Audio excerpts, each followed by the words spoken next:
తిరుమల తిరుపతి దేవస్థానం గతంలో జగన్ హయాంలో అధికారంలో ఉన్నటువంటి సందర్భంలో ఒక ఆంధ్రజ్యోతి మీద పరువు నష్టం దావా వేసింది. ఆ పరువు నష్టం దావాకి సంబంధించి వాదించడానికి సుబ్రహ్మణ్య స్వామి ఇంటా బయట వాదిస్తూ ఉండేవాళ్ళు. ఆ సుబ్రహ్మణ్య స్వామిని అందులో స్టాండింగ్ కమిటీగా పేర్కొంది. ఇప్పుడు తనని తొలగిస్తూ తాజాగా టీటీడీ రాష్ట్ర ప్రభుత్వం నిర్ణయం తీసుకుంది. ఆంధ్రజ్యోతి దినపత్రిక మీద టీటీడీ దాఖలు చేసిన పరువు నష్టం కేసులో టీటీడీ తరపున న్యాయవాదిగా వ్యవహరిస్తున్న మాజీ ఎంపీ సుబ్రహ్మణ్య స్వామిని తొలగించారు. కేసును టీటీడీ స్టాండింగ్ కౌన్సిల్కి అప్పగించారు.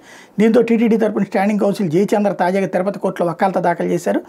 టీటీడీ ఆన్లైన్ పంచాంగంలో ఏసయ్య అన్న పదం పేర్కొని ఉంటాను 2019 నవంబర్లో పలువురు గుర్తించి సమాచారం ఇవ్వడంతో పరిశీలించి ధృవీకరించుకున్న మీద ఆంధ్రజ్యోతి దాని మీద వార్త ప్రచురించిందని, ఆంధ్రజ్యోతితో పాటు పలు ఇతర న్యూస్ ఛానల్లో కూడా ఆ వార్త ప్రముఖంగా ప్రసారమైంది. అయితే అప్పుడు ప్రభుత్వ పెద్దల ఒత్తిడితో టీటీడీ 2021లో ఆంధ్రజ్యోతిపై మాత్రం 100 కోట్లకు పరువు నష్టం దావా వేసింది.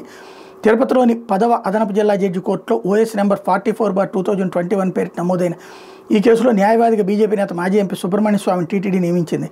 ఆయన న్యాయవాది కాకపోయినా అడ్వకేట్ యాక్ట్ సెక్షన్ 32ని ఆధారంగా చేసుకుని ఆ నిర్ణయం తీసుకుంది. ఆంధ్రజ్యోతి తరపున పౌర హక్కుల నాయకుడు న్యాయవాది క్రాంతి చైతన్య వాదనలు వినిపిస్తున్నారు. వాయిదాలకు సుబ్రహ్మణ్య స్వామి తన శిష్యులతో కలిసి ప్రత్యేక విమానంలో ఢిల్లీ నుంచి వచ్చేవాళ్ళు. కేసు వాయిదా పడగానే కోర్టు బయట ప్రెస్ మీట్ పెట్టి ఆరోపణలు చేసేవాళ్ళు.